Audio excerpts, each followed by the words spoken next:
welcome to Inspiring Women with ADHD. I'm Renee Allen, the host of this podcast, and I'm excited to be here. I am recording at night. That's a roadblock I've had in my mind of I can't record unless it's daytime because I need the sunshine to come through the window and it's dark as can be outside, and I'm recording. I figured out another way to do it. So I'm excited about that because it's been challenging when I've had my 4 grandchildren here, taking care of them day and night, which I love, but it doesn't leave time for recording. So they are in bed and here I am.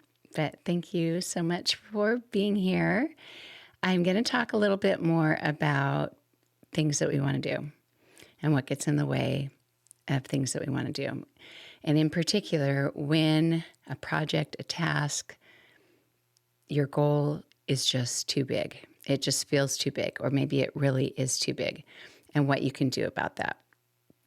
Part of the problem with something being so big is if it's going to take a lot of time, you might need the perfect situation, the perfect scenario, a big chunk of time, and you might not have that. Or it might require a lot of decisions to make along the way, and that might be too challenging. That just might be too overwhelming and you just don't even know where to start. Or if you do start, if you get stuck, you don't want to just get partway done and so forth. So what can you do? What can you do when things are so big in your mind or in reality that you can't get going on it and yet you really need to get it done? What you can do is shrink the project. So even if you have a goal to do something like put on a baby shower for somebody or write a book. Have you ever wanted to write a book? I have. And if you want to do that, it's not actually a current goal. It might change back to that. But that was always just like, oh yeah, how would I even do that? I can write. I love to write. What would I write about? You know, it's like you have a goal, but you don't really know what you want to do with it. What are the specifics with your goal? I want to organize my house, but what does that really look like? So sometimes it's just that you have the big picture goal, but you don't even have the first idea of how to begin that. You have the idea of finishing it or getting the benefit of it, but you don't know the little steps. You're not sure how to do it. Or even if you do know how to do it, you just don't have the energy for it. So there can be a lot of things that are your roadblocks if your project is too big. And scaling the project down or simplifying it may be helpful. You want to throw a baby shower for a friend, but what you have in mind, you know, either you can't do financially, or you can't do the way that you think you need to do it, or the way you think that person wants you to do it, or all the imaginary people in your mind that are going to come and what their expectation is. And if you have all these ideas that are stopping you from doing it and you don't end up doing it at all, what is the better scenario? Are you an all or nothing person? Are you someone who thinks, well, if it can't be done this way, I don't want to do it? Maybe there are times that I'm like that. And there are other times that I think, I want to do this. I want it to work out. I want it.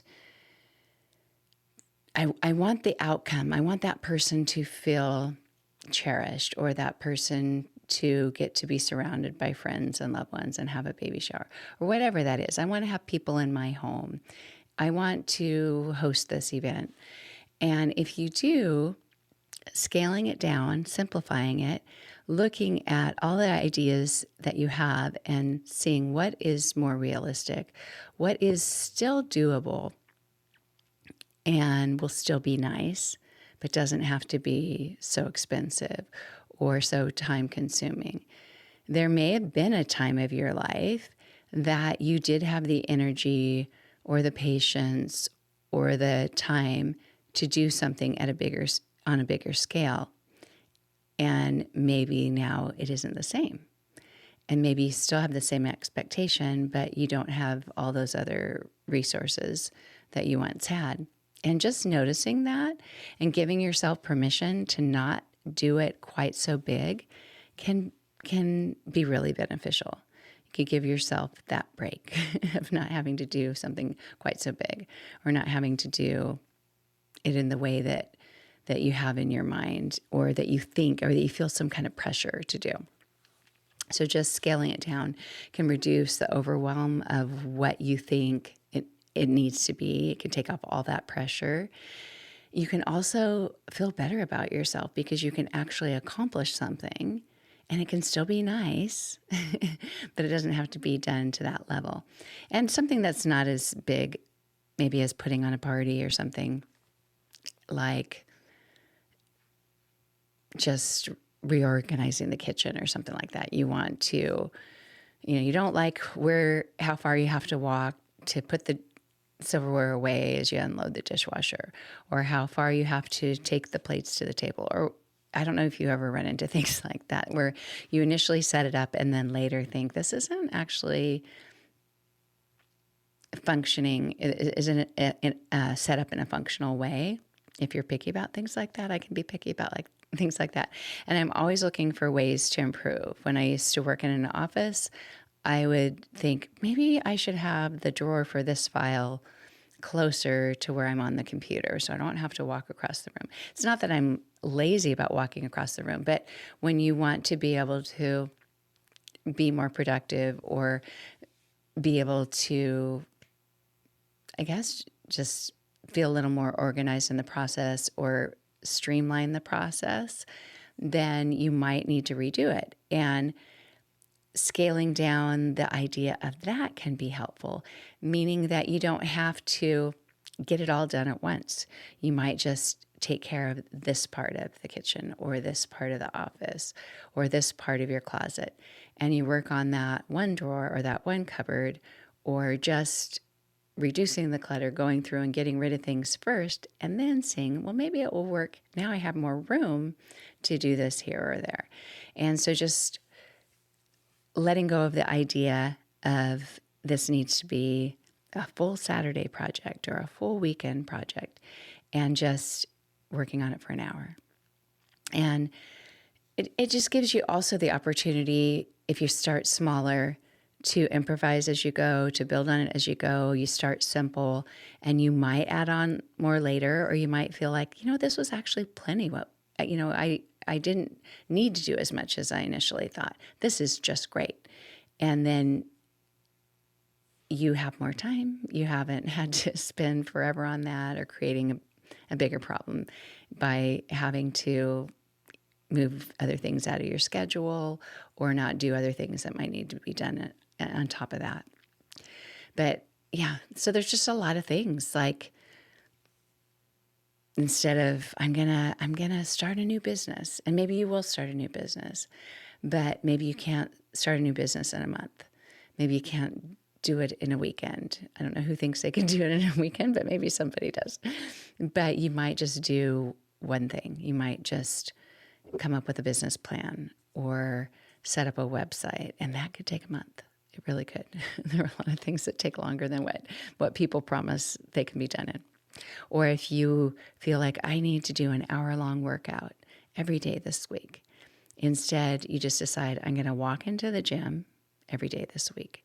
Just walk in, choose one area to work out in. Like, it might just be I walk over by the machines and I get on the treadmill, or I get on a bike, or I get on the rowing machine. And you might do that the whole time.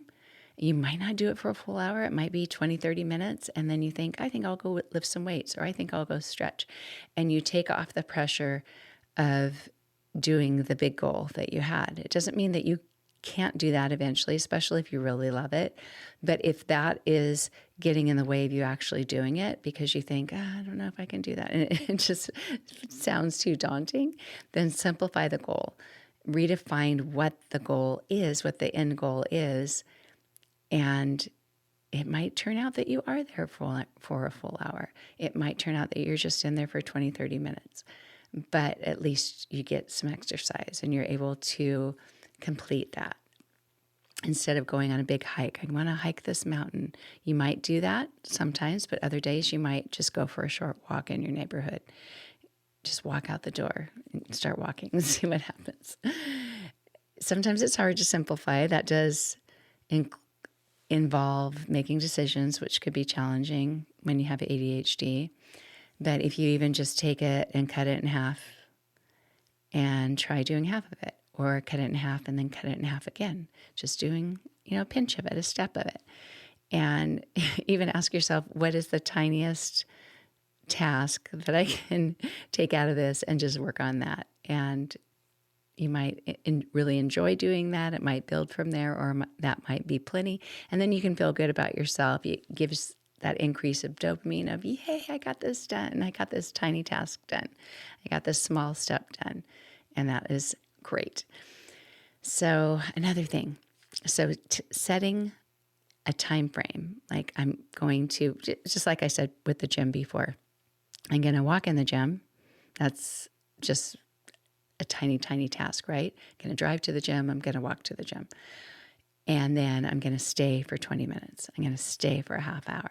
So setting the time frame of doing something, I'm going to spend 30 minutes walking around the house today and seeing if there's things that I can put in this bag to get rid of, to throw away, to give to the thrift store, to give away, whatever that is. Just set that time frame, set a buzzer, set your watch if you have buzzers. If you leave the kitchen, usually for me, the buzzer's in the kitchen, but I know a lot of people have that ALEXA. They can just say, set it for 30 minutes or something. My daughter does that. And I think, why don't I think to do that? But I don't. But if you're in the same room and that goes off, you'll hear it. If you go in another room, you might never know. The buzzer rang and you don't know why it rang. But yeah, so time-based sprint of, I'm going to do this quick, or turn it into a game. I'm going to set the buzzer for 10 minutes and see how much I can get done. And then I'll set another 10 minutes and see what else I can get done. And there might be times that it's not that helpful. You might get sidetracked, see an email, think, I need to answer this first. That buzzer goes off and you see, I just spent 10 minutes answering an email. Maybe that was important. But if you can stay on task, that is helpful, because I have set the buzzer many times before and just thought, well, there went another 20 minutes and I didn't get anything done because I keep seeing other things that need to be done. But trying to focus any way you can be helpful. And eventually, if you just keep making yourself set the buzzer, then it might pay off, even if it's an hour later. But another thing you can do is just tell yourself this is the rough draft of whatever you're going to do. Tell yourself it doesn't have to be perfect. And believe me, I know this is hard. I know it's hard. Every time I make a podcast, I think of all the things that ideally, if I spent the time doing it, that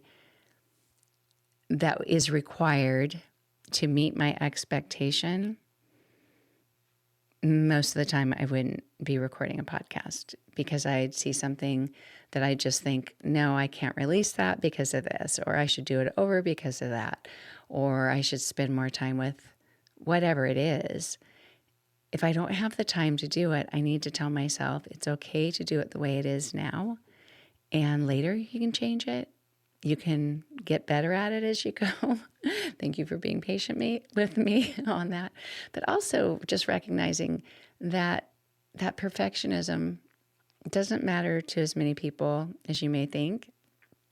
And we might put a lot of pressure on ourselves. We might just have a brain that wants to get really particular about things, that might want to be perfectionistic about things, and it just might not be healthy to hold on so tight and have an expectation for yourself that is difficult to live by. It's also difficult to let go of the perfectionism, but you might feel a little better about things if you learn to do that. So yeah, just get used to the idea. Every once in a while, just tell yourself, it's okay. It's okay if I don't do it this way. It's okay If I just do the rough draft version, I can improve it later or not. And a lot of times you just keep going. You just keep going, and that's okay. Oh, yeah. You can also, sorry, I shouldn't have, I told myself in the last episode that I wasn't going to apologize for how I am, but I do apologize for getting overwhelmed. I don't know if you can sense it, but I get a little hyped up when I talk about the things that are hard for me because that anxiousness wells up inside of me. So yeah, that was my, yeah. Whatever it was that I said that came out of nowhere. But yeah. So back to small steps. Just breaking it down, even if you give yourself little notes, little sticky notes that not only remind you to do something, but just map out what you're going to do. First, I'm going to do this, then I'm going to do that, then I'm going to do this, then I'm going to do that. If you have a big meal to cook for a holiday or something, just doing that, writing the list. Sometimes I'll put the Post-its on the fridge because, a lot of the fridges don't have magnetic fronts anymore. And so I'll just put the Post-it note on there.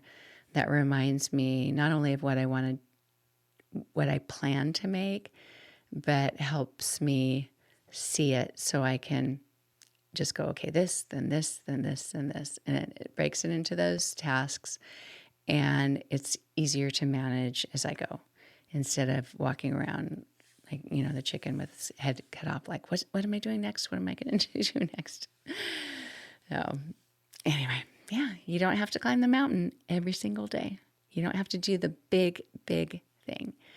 And identifying what that mountain is that you do need to climb.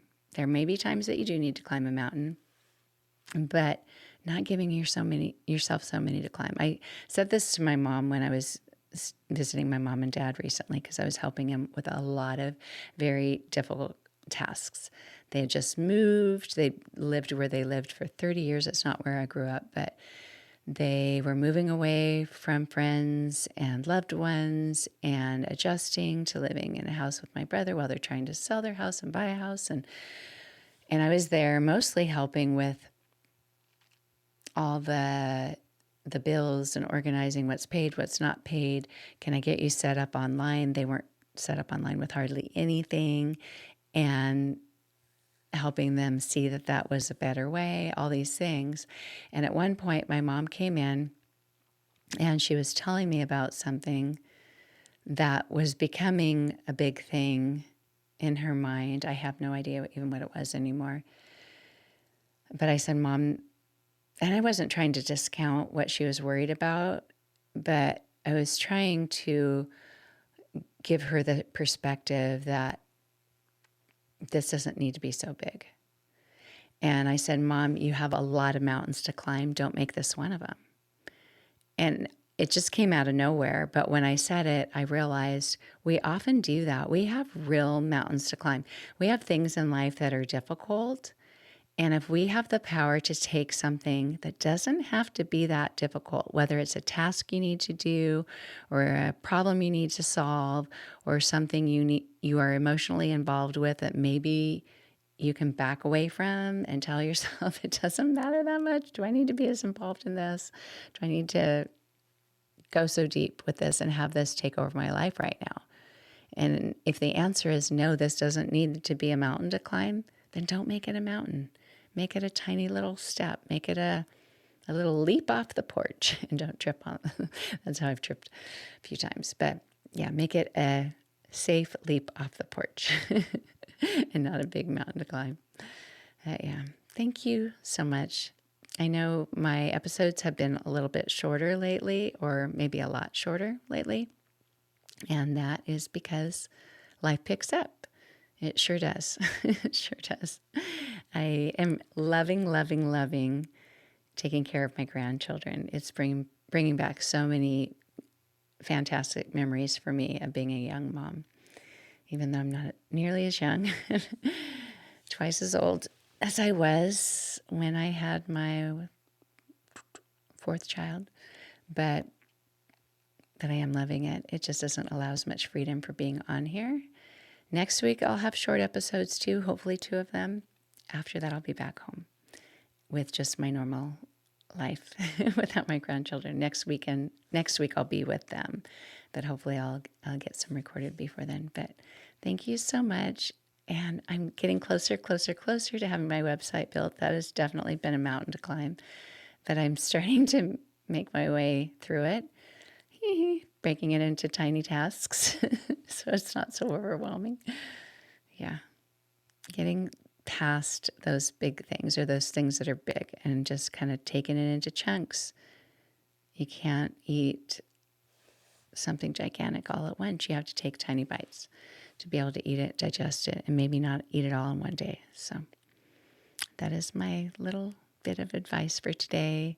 You're doing wonderful. I hope you know that. Having ADHD is not the easiest thing. In fact, I've been thinking of making some YouTube episodes just to get out there to the world to help people understand us. Not us understand us, but if you have someone in your life who's like this, or this, understand it's not easy for them. Be patient with them. Anyway, that's one of my new tiny tasks something I need to break it down into tiny tasks, because I get these ideas and then what do you do with them? In fact, my grandson who's here, who has ADHD, told me that he wants to be somebody who decides what houses look like and draw drawings of them and decide how the building is going to look and be so people can build it that way. And I said, oh, that's what an architect is. And he said, yeah, and I would be a really good architect. And I said, why is that? He's 9. And he said, because with my ADHD, I have so many ideas all the time. I would have so many ideas of how these houses could look. And I thought that is fantastic. That is fantastic that he's understanding himself and that I understand him. It makes me really happy. But thank you so much for being here. Feel free to go to my website, even if you just see a partially made website, renee-allen.com. I'm finally getting my email set up there because I had to transfer things around. I haven't been able to email as much. Oh dear, I'm trying to move my bangs and it's sideways. It's backwards on the camera. If you're watching on YouTube, I usually have a mirror behind my laptop so I can see what my real way to move my hair is if it's bothering me. I'm just going to have to live with it. So thank you again. I will see you again later. Bye. Open windows, broken shadows. Frozen dreams are left for tomorrow. Without a cause. No time for a pause.